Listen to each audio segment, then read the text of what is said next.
There is a specter haunting the Civilization franchise, and that is the specter of communism. I can't think of another ideology that has been so fervently demonized as the root of all evil, while also being venerated by its supporters as the answer to humanity's prayers. It's like the 1 unit per tile of political ideologies. With such polemic discourse around the topic, how do you put that in a game? Just like assign numbers to how it performs, like it was a leather belt in World of Warcraft. Civilization was released in 1991, just a few months before the fall of the Soviet Union. But sadly for Francis Fukuyama, history has not ended yet. More Civ games have been made, and it's interesting to see how political ideology has changed in the series.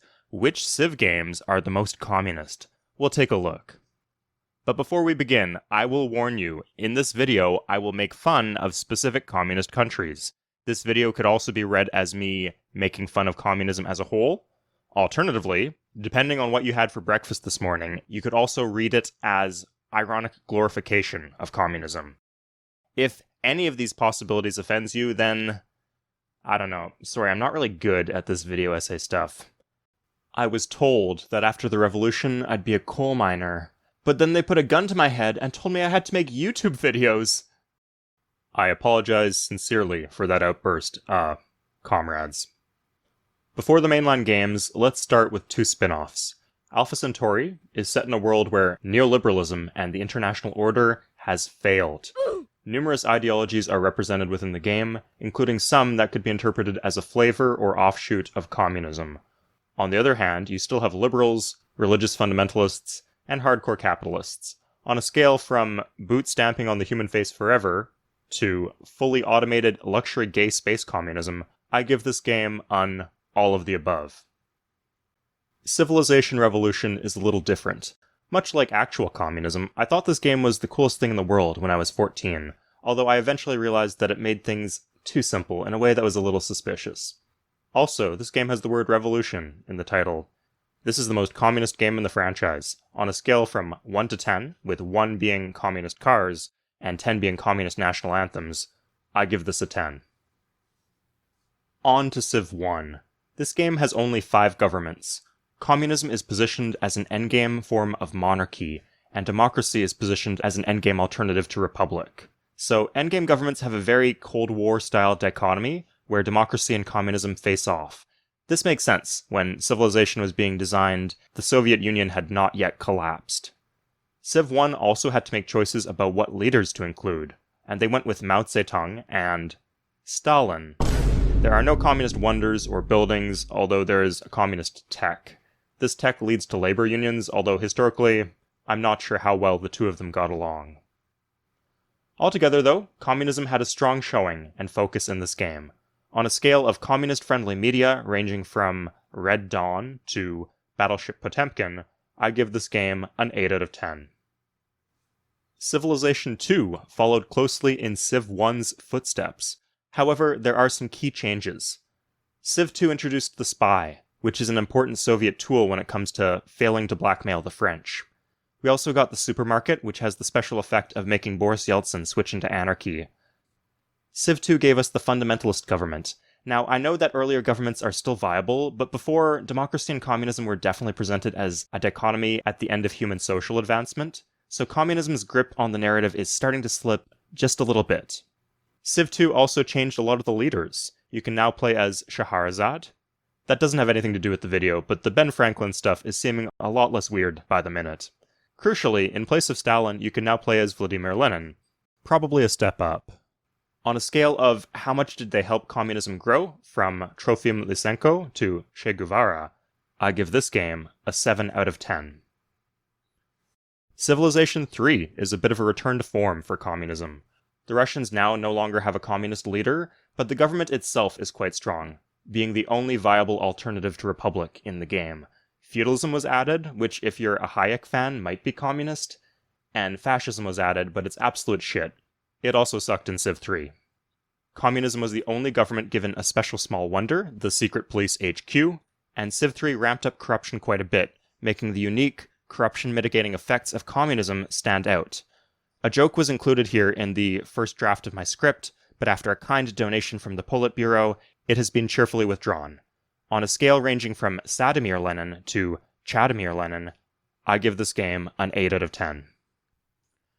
However, in a development that shocked everybody, communism could not keep up the momentum forever. Civilization 4 introduced religion, and even the title theme was a Swahili version of the Lord's Prayer. The boys are back, and the Kremlin was added as a wonder, but communism has been removed as a government. Instead, governments have split into a series of civic choices. State property is only one of the 25. Universal suffrage, free speech, and emancipation are here, and they're very strong. Now, you might try state property and find that it doesn't work very well for you. But now, people can claim that you didn't try real communism, and that to do so, you would need an exact basket of civic policies that function as a moving target. So we can say that real communism has never been tried, but how is communism supposed to be good in this game if we can't even agree what it is? Also, the supermarket is back, and the shopping mall too? Broadway? Rock and roll? No.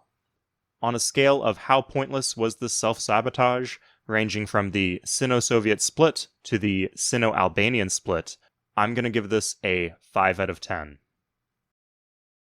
And things don't get better in Civ 5.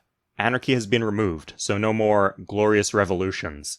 Microtransactions have been added, communist leaders have been removed. We do have this one new communist wonder, but to all my Chinese viewers who have overcome this wonder to watch my video, ni hao, 不要在你的首都建造法院. Instead of the Cold War dichotomy from Civ 1, the endgame is split between 3 ideologies. So we don't take center stage here as much, but if you want to recreate the Molotov-Ribbentrop Pact, you are now more easily able to do so. And while the Kremlin is back, and Order's policy options reference communist history, I can't help but notice that explicit references to communism itself have been scrubbed from the game. It used to be a social policy, but this was removed in Brave New World. This is something that a true communist, of course, would never do. In terms of renewing the strength of communism within the franchise, on a scale from Gorbachev to Ho Chi Minh, I give this a 4 out of 10. But hey, at least we still have Pizza Hut. Civilization 6 is more of the same. There are now 12 different governments, and communism becomes basically obsolete by the end. There are more wonders and leaders than ever, but none of them are communist. It does appear a bit in terms of policy cards and some of the picks for great people, but you can tell it's fading a bit into the background here. And in a devastating final blow, Civ 6 introduced blue jeans. Now, all of the other Civ games will be importing this feature via black market mods. The cultural pressure is just too much to withstand. This is a 3 out of 10. Now, the jury is still out on Civilization 7, but I believe it might be the most anti-communist entry in the franchise. The ideology appears as one of the endgame governments, but the communism civic is a prerequisite for the socialism civic, which unlocks police state? You're not just supposed to tell people that.